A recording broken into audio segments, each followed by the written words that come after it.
안녕하세요. 40대 미혼부입니다. 워낙 일에 치여 바쁘게 살다 보니 컴퓨터를 만져볼 기회가 잘 없었는데, 그래도 근래에는 환경적으로 여유가 생겨 컴퓨터 학원을 다니고 있어요. 사람은 역시 아는 만큼 다룰 줄 안다고, 마우스 클릭도 잘할 줄 아니까 세상이 얼마나 발달했는지 감탄을 많이 했네요. 컴퓨터 속 세상이 제가 발악하면서 살아왔던 지난 세월보다 훨씬 많은 사연을 담고 있더라고요. 저도 나름 기구한 삶을 산 사람인데, 아들 추천으로 이런저런 커뮤니티 동영상을 보다가 사연을 알게 되었어요. 이래서 애들이 컴퓨터나 휴대폰에 빠지는구나, 그런 생각을 했을 만큼 그날 하루 다양한 사연에 빠져 있었습니다. 저도 올려볼 수 있다는 소개글을 읽고 컴퓨터 배운 김에 제 이야기를 한번 들려드리려고 해요. 제게는 고민 없이 제 목숨을 내어줄 수 있는 자랑스러운 아들이 하나 있습니다. 제 나이 20대 초에 한 번의 실수로 아들이 생겼는데, 엄마 되는 사람은 저와 같이 100년 해로를 바라는 것 같더니 출산 후 도망을 쥐도 새도 모르게 도망을 쳐버렸어요. 당시 저도 무척 어린 나이였고 아이를 키우는 것에 아무런 지식이 없었던지라, 솔직히 아이를 품에 안았을 때 기쁨보다 막막함이 우선이었습니다. 솔직히 보육원에다가 아기를 맡길 생각까지 했었어요. 지금은 당연히 얼토당토 안 한 생각이나, 당시에는 그만큼 마음고생을 많이 했습니다. 그러나 차마 그런 짓까진 못했어요. 말이 좋아 보육원에 맡기는 거지, 그건 그냥 제 아들을 제 손으로 버리는 게 아닙니까? 결국 저는 아들이 저를 보는 눈빛에 발목이 잡혀 남의 손에 아들을 맡기지 못했고, 제 사정을 이해 못해주던 가족들에게 어쩔 수 없이 데려가야 했습니다. 근데 하필 그 시점, 저는 또 군대를 가야 하는 사정이었어요. 제 아들을 한 번도 사랑의 손길로 보듬어 준 적 없는 가족들 곁에 아들만 두고 가야 하는 상황이었습니다. 그래서 저는 휴가를 받으면 무조건 잽싸게 집에 와서 아들 곁에만 꼭 붙어 있었어요. 만날 때마다 쑥쑥 커져 있는 아기가 너무 신기했고, 또 저를 닮아가는 것 같아서 마음이 괜스레 이상했죠. 그런데요, 제가 저녁이 점점 다가오고 휴가를 더 자주 낼 수 있게 되어서 알게 된 건데, 이상하게 아들 태도가 어딘가 모르게 눈칫밥을 먹고 사는 애처럼 늘 조용하더라고요. 특히 누구 하나 큰 소리만 치면 움찔움찔 놀라면서 금세 울음을 터뜨렸습니다. 그 모습이 마음에 걸려 저는 저녁을 앞두고 더더욱 복무에 제대로 집중하지 못했던 기억이 납니다. 저녁이 겨우 한 달 남았을 땐 저녁까지 무한한 세월이 걸리는 느낌이었어요. 그렇게 저녁을 하고 연락할 정신도 없이 바쁘게 본가를 찾아갔던 날, 저는 가출을 하게 됩니다. 저는 그래도 저 없는 동안 우리 아들을 봐준 부모님과 누나네 부부에게 감사한 마음을 갖고 양손 가득 소고기를 사들고 갔는데요. 엄마! 얘 또 오줌 쌌어. 야, 울지 마. 누굴 닮아서 이렇게 시끄러운지 모르겠네. 손대기 싫으니까 엄마가 갈아입혀. 걘 누굴 닮아서 그렇게 오줌을 질질 싼다니? 도망갔다는 어미년 닮은 거 아니야? 하필 만나도 이상한 여자를 만나가지곤 그냥 밖에다 앉혀놔. 우리 집은 주택이었어요. 그래서 열린 창문을 통해 우리 아들이 가족들에게 무슨 취급을 받고 있는지가 고스란히 들렸습니다. 발걸음을 꼼짝하지 못하고 충격에 휩싸여 있을 그때, 누나가 내복바람인 제 아들을 데리고 현관 밖으로 나왔다가 저랑 정통으로 눈이 마주쳤어요. 누나는 깜짝 놀라서 소리를 빽 지르더라고요.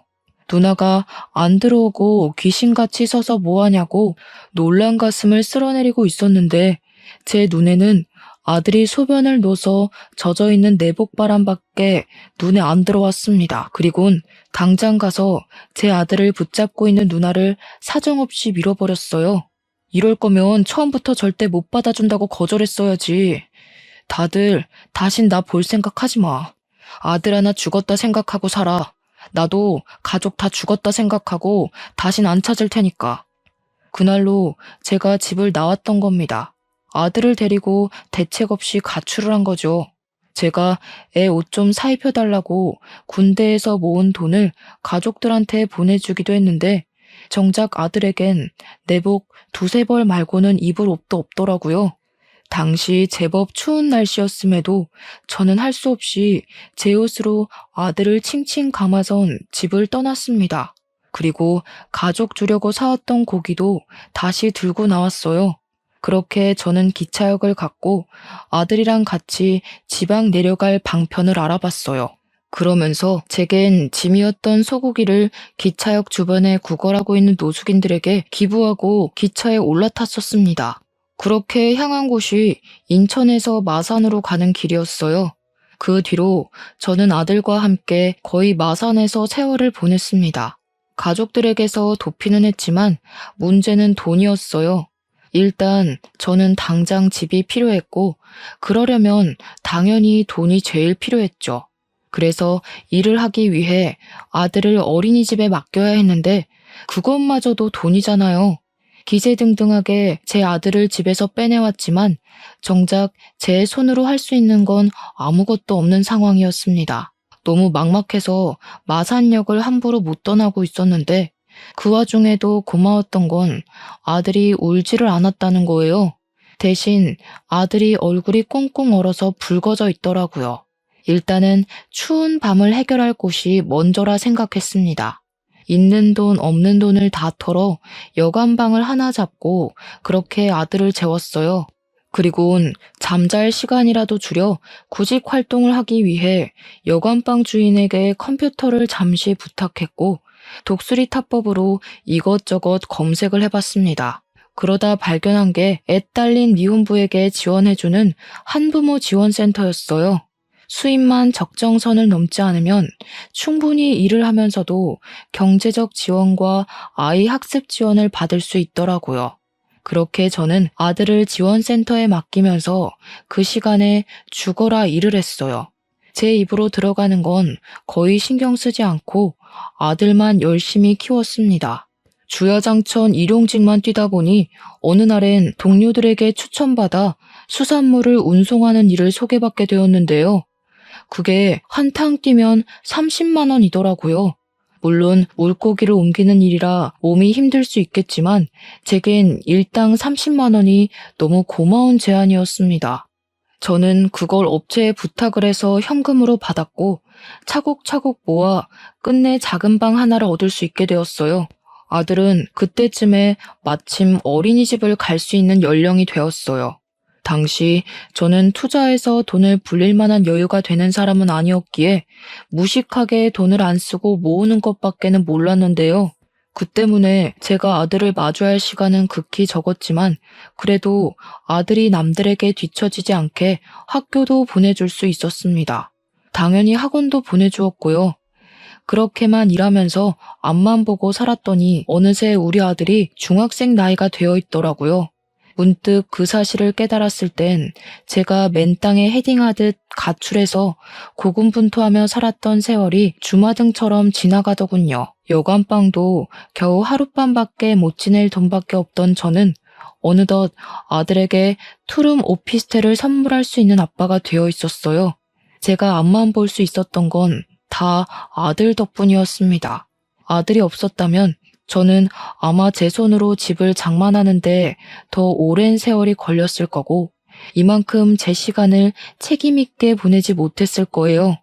앞으로 우리 아들에게 더 큰 집을 선물해주고 싶었고 나중에 결혼하면 신혼집까지 해줄 수 있을 만큼 돈을 벌고 싶었습니다. 그런데 문제가 좀 있었어요. 경제적으로 안정되면 가족 또한 안정될 거라는 제 생각과 달리 가정의 평화와 부자 관계는 비례가 되지 않는다는 걸 알았어요. 제가 일 때문에 바빠서 쉬는 날 아니고는 아들이랑 아침 밤으로밖에 만날 시간이 없었는데요. 그래서 어린 아들은 제가 쉬는 날을 좋아했고 늘 저를 기다렸습니다. 그걸 알아서 저는 그날만 되면 꼭 아들이랑 외식하거나 아들이 좋아하는 걸로 배달을 시켜 먹곤 했어요. 그런데요, 이렇게 저와 함께 시간 보내는 걸 좋아하던 아들이 어느 순간부터 약속이 있다고 자주 나가더라고요. 원래 사춘기가 되면 부모란 존재가 자식들의 우선순위에서 밀려난다고 하잖아요. 그래서 그땐 우리 아들도 사춘기가 와서 아빠보다 친구가 더 좋아진 건가 싶었어요. 아쉽긴 했지만 제가 아들이랑 같이 못 있어주는데 친구라도 잘 사귀면 안 심심하니까 아들이 외출한다고 하면 족족 다 허락해 주었습니다. 그리고 아들 생일날 그때만큼은 아들이 저랑 시간을 보내지 않을까 싶어서 일부러 일을 일찍 빼고 귀가를 했습니다. 그런데 아들이 집에 없더라고요. 전화를 해봤더니 아들이 또 외출을 한 거 아니겠습니까? 나 지금 친구랑 있어. 저녁 먹고 들어갈 것 같은데? 그러니? 아빠가 용돈 준비했는데 들고 가지. 혹시 놀다가 돈 모자라면 얘기해. 아빠가 이체해 줄게. 아들은 저와 같이 생일을 보내지 않는 것에 대해 아무렇지 않은 듯 했습니다. 그저 친구랑 놀 거니까 집에 들어갈 때 연락하겠다는 말만 하고 서둘러 끊으려고 했어요. 뭐랄까, 저는 아들만 보고 사는데 아들은 갈수록 제게서 멀어지는 느낌이 계속 들기 시작하더라고요. 그래도 그땐 사춘기라 그런 거다 생각하면서 제 속을 달래었습니다. 친구 하나 없는 저처럼 아들마저 저 같은 삶을 살게 할 순 없었으니까요. 그날 아들에게 줄 거라고 생일 선물로 손목시계도 사왔는데 저는 이거라도 아들 방에 갖다 놓기 위해 들어갔었어요. 아들이 초등학생일 때 이후로 아들 방문을 오래간만에 열어본 날이기도 했네요. 그리고 그때 제가 몰랐던 아들의 취미까지 알게 되었는데요. 아들 책상에 뜬금없이 웬 설계도가 있더라고요. 대충 설계도만 봤을 때는 계집인가 생각했습니다. 그런데 계집이라고 하기엔 세세하게 적혀있는 사이즈들이 너무 컸어요. 다 만들어 놓으면 사람도 들어갈 수 있을 만한 크기일 것 같았습니다. 아들이 이런 걸 왜 갖고 있는 걸까? 왜 이런 걸 설계했나 궁금하면서도 우리 아들이 건축 쪽에 관심이 있었구나 싶어서 흐뭇하기도 했습니다. 애들이 벌써 꿈을 정하는 건 쉬운 일이 아니라고 했는데 우리 아들이 시키지 않아도 스스로 자기 꿈을 찾고 잘 걸어나가고 있었다는 사실은 제 삶의 동기에 의지를 더해주는 사실이기도 했어요. 저는 그 설계도를 보면서 아들의 꿈에 넉넉히 지원해줄 수 있는 아빠가 되고 싶었습니다. 아들의 꿈을 이뤄주는 것이 제 꿈이 되기도 한 날이었네요. 어쨌든 그렇게 생일날 자정이 넘어가던 시간, 아들이 친구를 만나는 건 존중하지만 그래도 미성년자이기 때문에 자정을 넘는 건 좀 아니라고 봤습니다. 너무 집에 안 오길래 결국 한 번 더 전화를 걸어보려 했는데요. 때마침 아들한테서 전화가 오더라고요. 아빠, 혹시 집에 친구 데려가도 돼? 사실 친구랑 같이 밥 못 먹었어. 친구랑 같이 뭐 좀 만드느라 시간 가는 줄 몰랐거든. 그랬구나. 아직까지 저녁도 안 먹고 배고프겠다. 아빠가 짜장면 시켜줄 테니까 데리고 와. 친구는 가족들한테 허락 받았대? 가족이 없대.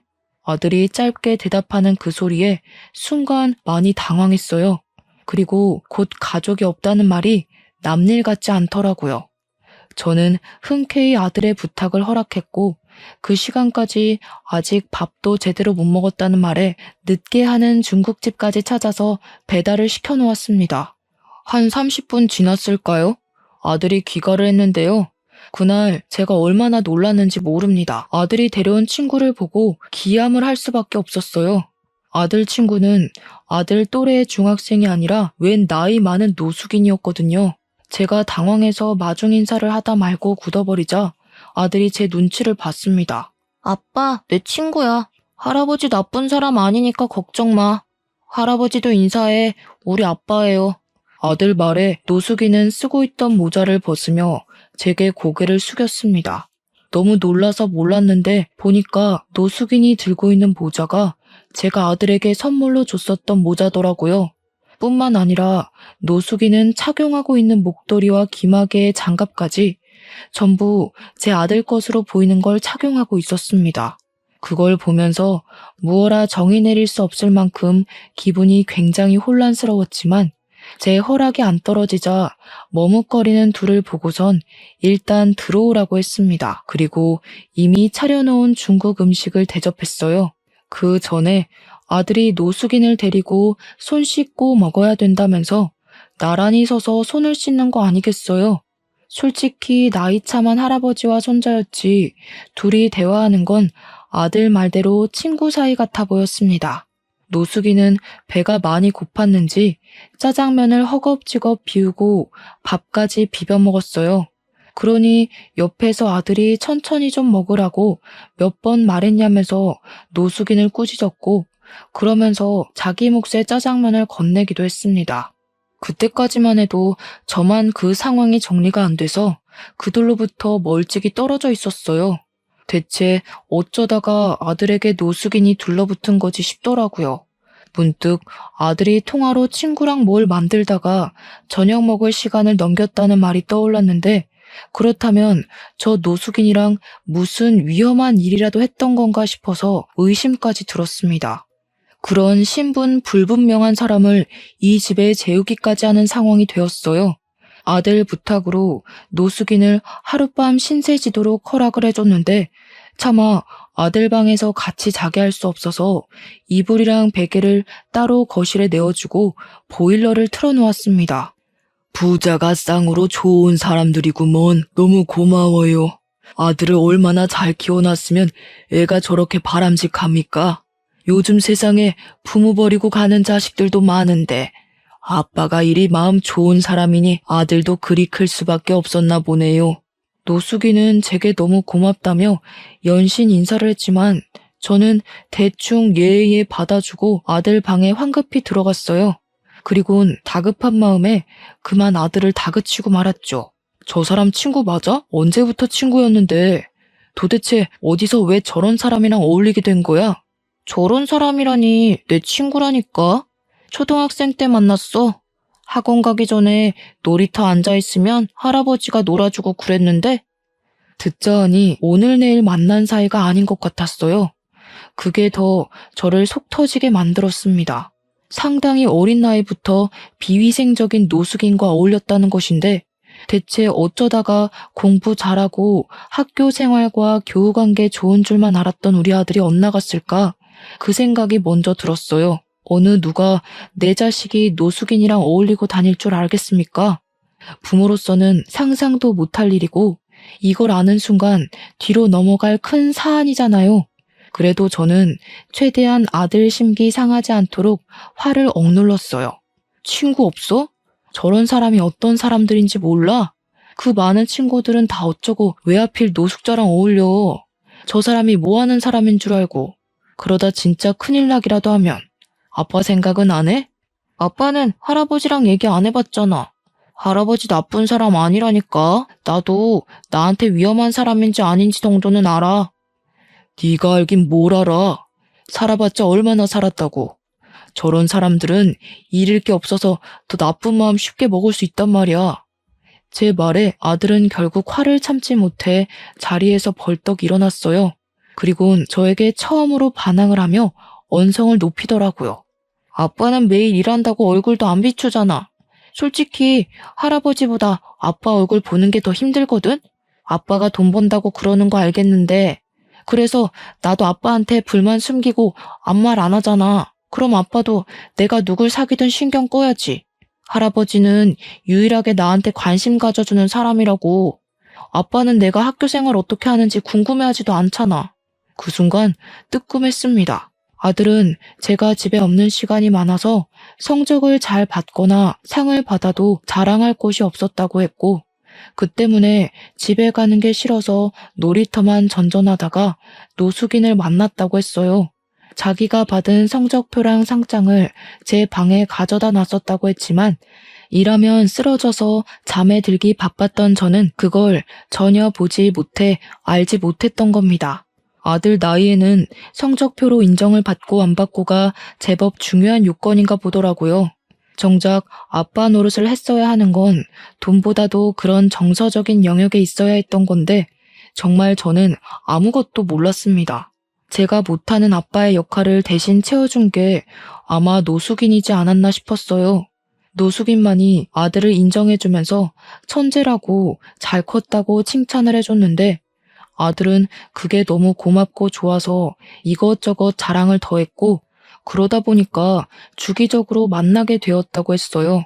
그 말을 듣는데 아들을 나무라다가도 제 스스로 돈만 생각하느라 아들 마음을 신경 못 썼다는 것에 죄책감이 밀려왔습니다. 하지만 그건 그거고 그렇다고 아들이 정체불명의 노숙인을 어울리게 두는 건 솔직히 부모로서 용납이 안 되었어요.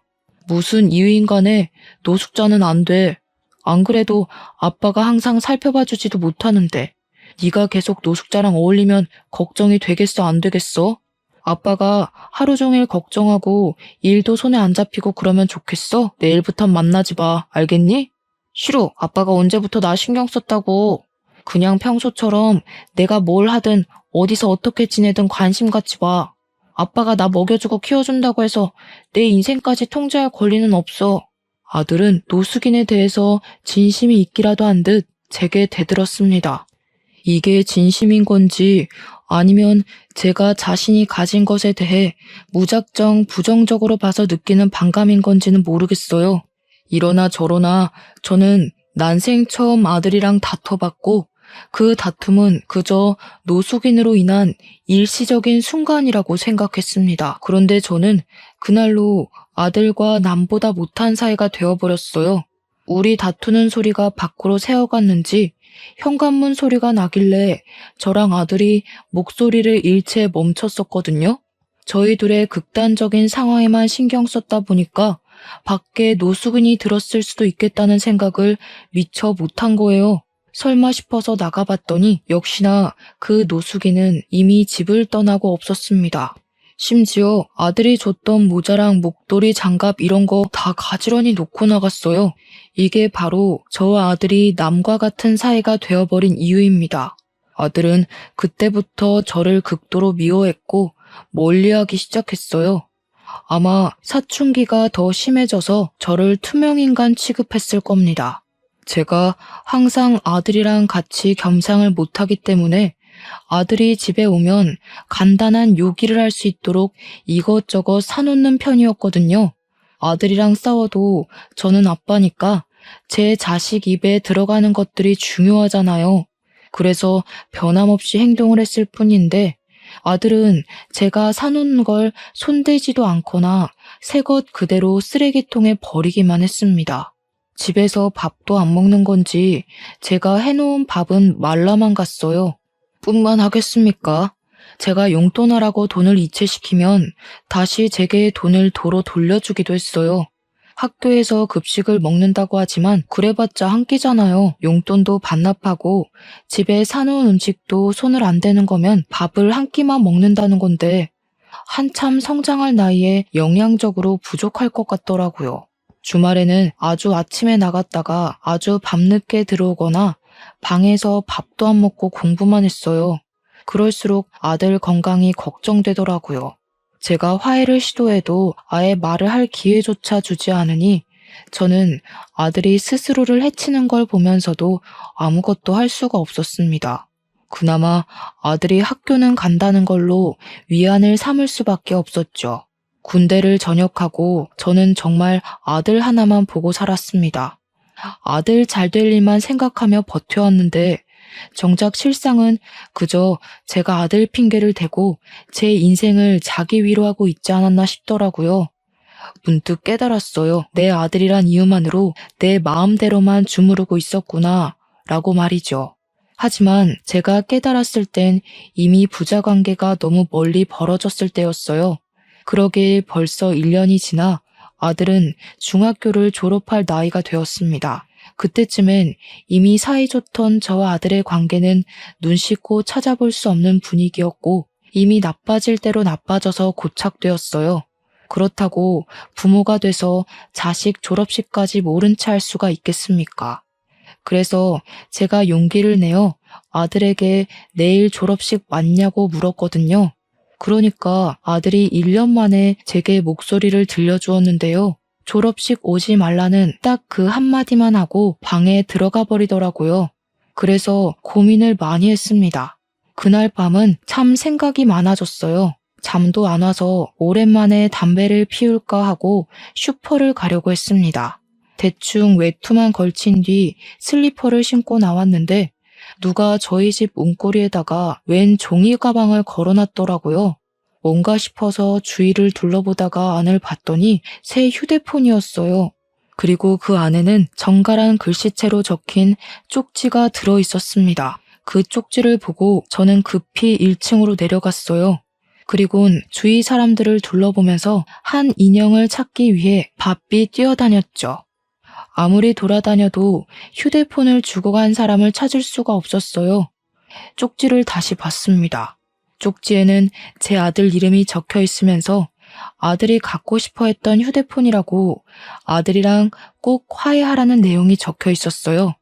그리곤 마지막에 작은 글씨로 이 아들만도 못한 애비야 라고 적혀 있었는데 이 사람이 누군지 알 것만 같더라고요. 분명 그때 그 노숙인일 거라고 확신했습니다. 저와 아들 사이를 같이 알고 있는 사람은 그 할아버지밖에 없었으니까요. 결국 노숙인 찾기는커녕 담배 피울 생각도 못하고 다시 집에 들어왔어요. 휴대폰이라면 진짜 비싼 제품이 아닙니까? 돈도 없는 양반이 이런 걸 어떻게 샀는지 궁금하더라고요. 그리고 한편으로는 제 자신이 또 한 번 부끄러웠습니다. 노숙인은 제가 아들에게 홀대받고 있다는 걸 아는 것 같았고, 그렇다는 말은 아들과 여전히 만나고 있다는 것도 증명이 되는 말이었어요. 일부러 그걸 저한테 알려주려고 제게 메모도 남긴 것 같았습니다. 그날 밤은 거의 뜬 눈으로 지샜어요. 그리곤 아들 졸업식이라고 일까지 빼고서 학교를 찾아갔습니다. 노숙인 말대로 아들에게 정식으로 다시 사과하고 싶었거든요. 학교 주위로 가니 주변에서는 꽃을 판다고 난리였어요.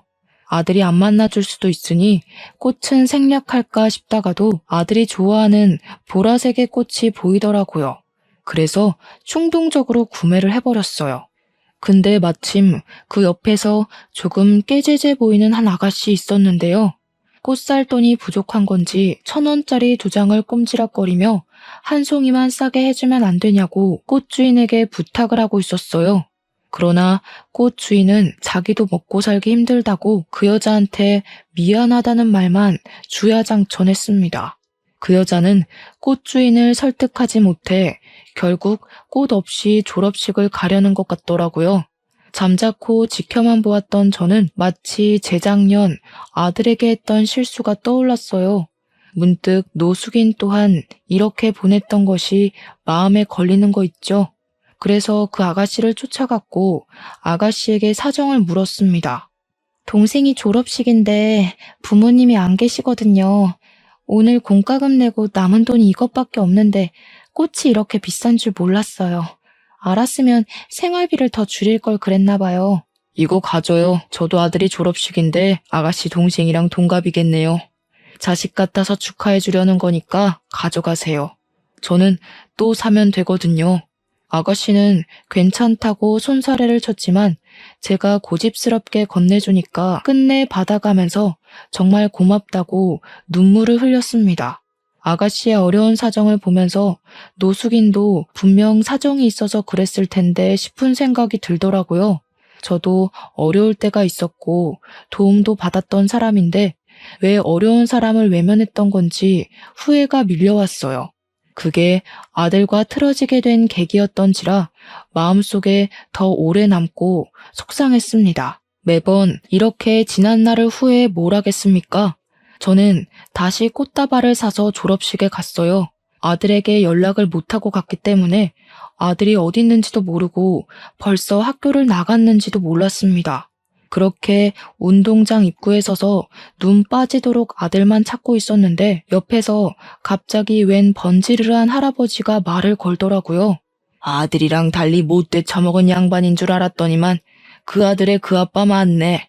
그런데 괜찮은 옷 한 벌 안 사 입었어? 아들한테만 돈 쓸 줄 알지 자기는 영 못 챙기는구만. 뭔 소린가 싶었습니다. 그래서 그 할아버지를 더 빤히 쳐다보고 있었는데 할아버지가 갑자기 휴대폰 잘 챙겨왔냐고 묻더라고요. 그 순간 알아챘어요. 눈이 정말 크게 뜨였죠. 할아버지가 껄껄 웃는데 아들이랑 같이 대화하면서 웃던 그 노숙인 목소리가 떠올랐어요. 그때 제가 무어라 말을 붙이기 전에 멀리서 아들 목소리가 들렸습니다. 할아버지 하며 달려오던 아들은 제가 아닌 옆에 있는 노숙인에게 폭삭 안겼어요. 그리곤 저를 보며 눈빛을 차갑게 만들었죠. 졸업식 오지 말랬는데 왜 왔어? 이분 그때 아빠가 위험하다고 친구하지 말라던 할아버지야. 아빠 판단이 틀렸고 내가 맞았으니까 더는 간섭할 생각하지 마. 네 아빠가 너랑 화해하고 싶다고 너 좋아하는 휴대폰도 사왔던데? 한정으로 나온 그 명품 콜라보인가? 그거 갖고 싶어 했잖아. 아빠 멀리하면 휴대폰도 멀어질 텐데 괜찮겠냐? 제가 아무 말도 못하는 사이 노숙인이 끼어들어 우리 사이를 화해시키려고 주도했습니다. 근데 노숙인의 말이 효과가 있었던 건지 아들이 제가 들고 있는 종이 가방을 힐끔거리더라고요. 이미 그 순간 그동안 봐왔던 아들의 차가운 인색이 사라지고 제게 마음이 풀릴랑 말랑하는 얼굴빛을 띄었어요. 그래서 제가 바로 용기를 냈던 것 같습니다. 미안해 아들, 아빠가 틀린 게 맞아. 우리 아들이 이만큼 잘한 줄도 모르고 아빠는 아직도 우리 아들이 애기 같아서 그랬어. 아들 친구 관계에 간섭할 생각 없었어. 오해하게 만들어서 미안해. 앞으로 우리 아들이 뭘 하든 존중해 줄 거야. 약속할게. 그리고 저는 노숙인에게도 죄송했다고 고개를 숙였습니다. 노숙인에게 무슨 사정이 있는진 묻지 못했지만 그날의 실수는 제 탓이 맞기 때문에 사과를 우선으로 해야 된다고 생각했어요. 연신 용서를 구했는데 노숙인은 그저 웃기만 하더니 오히려 제게 더 고맙다고 말씀하시더라고요. 눈 감기 직전까지 가족의 품은 못 느끼고 죽을 줄 알았는데 손자 같은 친구를 만들어줘서 고맙다고 하는 거 있죠. 그리곤 자세한 얘기는 식사하면서 나누자더니 저희를 데리고 자그마한 고급 중식 레스토랑을 들어섰습니다. 예약을 해놨다고 했고 저희는 바로 방을 안내받았어요. 근데 좀 당황스러웠던 것은 그곳에 들어가니까 직원들이 노숙인을 향해 고개를 숙이는 거 아니겠어요? 손님한테 인사하는 것 치곤 주방에 있는 사람까지 나와서 인사하길래 그게 좀 당혹스러웠어요.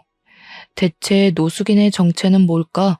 그 생각만 하면서 안내해주는 자리에 앉았고 음식은 곧바로 세팅이 되었습니다. 셋이서 먹기엔 정말 푸짐했는데 그것에 아들이 오래간만에 신난 얼굴을 보이더라고요. 대체 이게 다 뭔지 저는 더 이상 참지 못해 머릿속에 담고 있던 걸 물었습니다. 그러자 먹고 좀 얘기하자며 저더러 성질 급하다고 나무라던 노숙인은 제 아들에게 탕수육을 퍼주면서 얘기해 주었어요. 내가 자식들한테 버려진 사람이야. 그렇다고 지금은 불쌍하게 보진 말고 내가 한때 작은 사기업 대표를 하던 사람이었는데 부동산 투자에 건물까지 해서 돈 좀 꽤나 있었다고. 돈 많으면 좋잖아? 나도 그런 줄 알았지. 근데 돌아보니까 자식들이 내 돈 가지고 싸우고 있는 거라. 그것 때문에 속이 상했던 노숙인은 60살 나이에 치매인 척 연기를 했다고 했어요. 그랬더니 황당하게도 자식들이 노숙인 도장을 훔쳐내서 손을 썼다더라고요. 돈만 쏙 챙겨서 해외여행 같이 가는 척 공항까지 동행했다가 노숙인만 공항에 버린 후 자기들끼리 이민을 가버렸다네요. 노숙인은 자식들이 자기를 버린다는 걸 알고 있었지만 그 충격과 슬픔에 아무것도 하고 싶지 않았다고 했어요. 더 이상 살고 싶지도 않아서 그냥 이대로 죽을 생각도 했었다는데 가장 힘이 들 때 우리 아들을 만났다고 했습니다. 우리 아들이 놀이터에 혼자 앉아서 다른 애들 노는 것만 구경하고 있었대요. 그래서 놀라지 않게 슬쩍 다가갔는데 아들 손에 교과 상장이 쥐어져 있는 걸 알고 부모님한테 자랑하라고 칭찬해 주었다고 했어요. 그러면서 아들이랑 대화를 하다 보니 아들이 부모로부터 결핍이 있다는 걸 느꼈다고 했죠. 그날 뒤로 말 안 해도 같은 자리 같은 시간에 계속 둘이 마주쳤는데 어느 순간 말동무가 되었고 우리 아들이 자기한테 보여주는 배려 덕분에 노숙인이 다시 일어설 용기를 얻기까지 했다고 했습니다. 듣자 하니 아들은 노숙인에게 비랑 추위를 피할 수 있는 집을 만들어줬고 제게 받는 용돈을 모아서 노숙인한테 고스란히 나눠주기도 했답니다.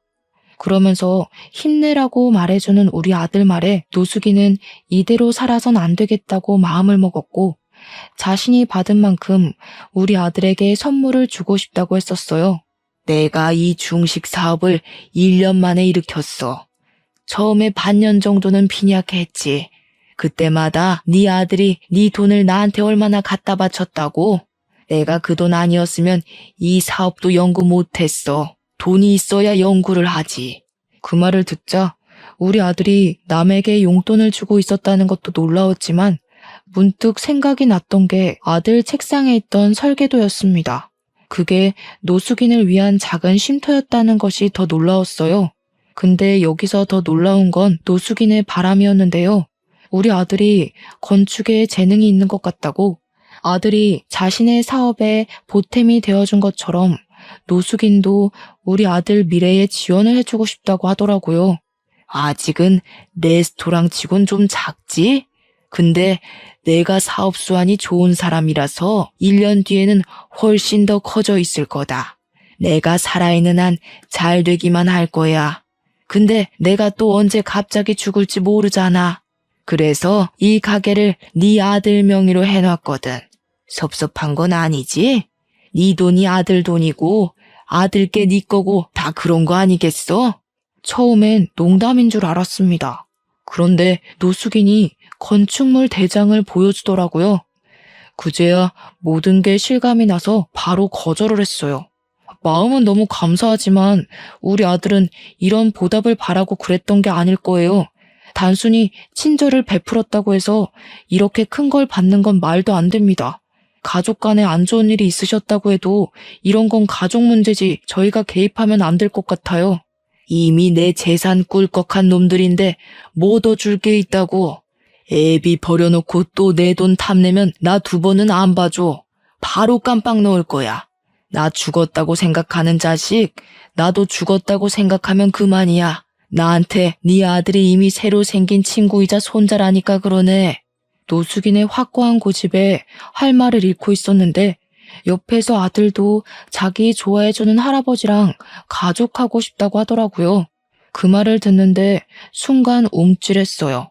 제가 아들 데리고 살면서 중간중간 본가에서 전화 온 적이 몇 번 있었는데 그때마다 아빠랑 엄마가 그깟 애미 없는 자식 때문에 천륜을 끊을 생각이냐고 막말을 했거든요. 거기다 대고 저도 천륜 이미 끊긴 거라고 뭘 기대하냐고 욕을 하며 단절했었습니다.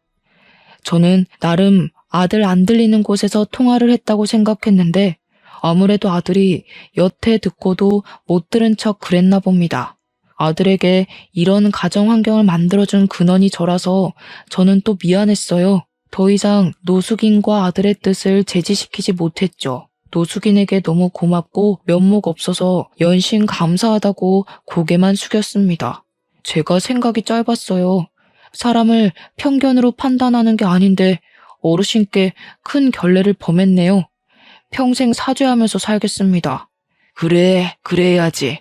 근데 내가 안 보이는 데서 사죄를 하면 뭐하나? 수산물 운반 작업한다고 했지? 이참에 내 밑에 들어와서 운영 좀 배우는 게 어때? 어쩜 이렇게 끝도 없이 사람을 미안하게 만드는 건지. 아들 말대로 노숙인은 나쁜 사람이 아니었어요. 오히려 수호천사나 다름없는 존재였죠. 저는 어르신 덕분에 허리 아픈 거 참아가며 물고기 옮기던 일을 그만두고 중식 식당으로 이직을 했습니다. 그때 기적 같았던 일이 벌써 3개월이나 흘렀네요. 저는 바뀐 직장이 아직 전혀 적응이 안 돼요. 한 번씩 어르신한테 혼쭐 나면서 배우고 있어요. 일이 많이 서툰데도 불구하고 월급은 분에 넘치게 받고 있어서 더 면목 없게 살고 있습니다. 무엇보다 기쁜 사실은 아들과 이전처럼 부자 관계가 회복되어 가는 중이라는 거예요. 아들이 학교를 마치면 학교랑 가까운 이곳으로 하교를 하는데요. 제가 바쁘면 저를 직접 찾아와서 학교 다녀왔다고 인사를 해줘요.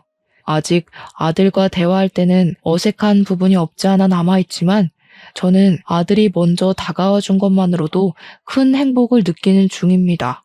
노숙인이 시켜서 요리를 해본 적도 있었는데 그걸 아들이 시식도 해줍니다. 한 번씩 운이 좋아서 제 손맛이 괜찮을 때가 있는지 아들이 종종 인정해 줄 때가 있거든요. 그럼 그때마다 진작에 이렇게 살았어야 하는 거구나 싶은 생각이 들더라고요. 이 모든 게 얼마나 삶의 활력이 되던지 앞으로 죽을 때까지 이대로만 지내도 충분히 행복할 것 같았습니다. 참, 그리고 저희 아들은 노숙인이 정말로 지원해주는 덕분에 건축 쪽 학원까지 다니면서 재능을 키우고 있어요. 아들은 초등학생 때 부족한 솜씨로 노숙인 쉼터를 만들어줬던 것처럼 어른이 돼서 더 크고 좋은 쉼터를 만들어 놓고 싶다네요. 그리고 어르신과 함께 저는 어중간하게 키운 요리 솜씨로 노숙인들 짜장면 제공하는 봉사를 다니고 있습니다. 근데 여기서 좀 뜻밖의 사람을 만나요. 제가 그곳에서 봐선 안 될 사람을 목격하게 되었는데요. 맛있게 드세요 하고 짜장면을 제공하는 순간 한 여자의 손가락에 마디마다 있는 타투 자국을 보고 짜장면 그릇을 뺏어버렸어요. 그리곤 얼굴을 확인했죠. 저만 알아본 게 아닌 것 같더라고요. 여자의 눈동자가 흔들리더니 저를 한 5초 바라보고 뒤늦게 놀라 도망을 가려 했습니다. 저는 얼른 쫓아가 여자를 잡아 세웠어요. 역시나 가까이서 보니 우리 아들 친모가 맞더라고요. 이제야 말씀드리지만 아들 친모가 아들과 저를 버리고 도망을 간 건 남자 문제 때문이었어요. 저를 두고 몰래 바람을 피우고 있었더라고요. 상대 남자가 외국을 같이 가자고 했는지 저한테 말도 안 하고 몰래 그 남자랑 연락하고 날짜 맞춰서 튄 거였어요. 근데 왜 노숙인 꼴을 하고 있는 건지 당황스러운 거 있죠? 그래서 꼬락서니가 왜 이렇게 됐냐고 물어보니까 아들 친모가 자존심 때문에 말해주기 싫었나 봐요.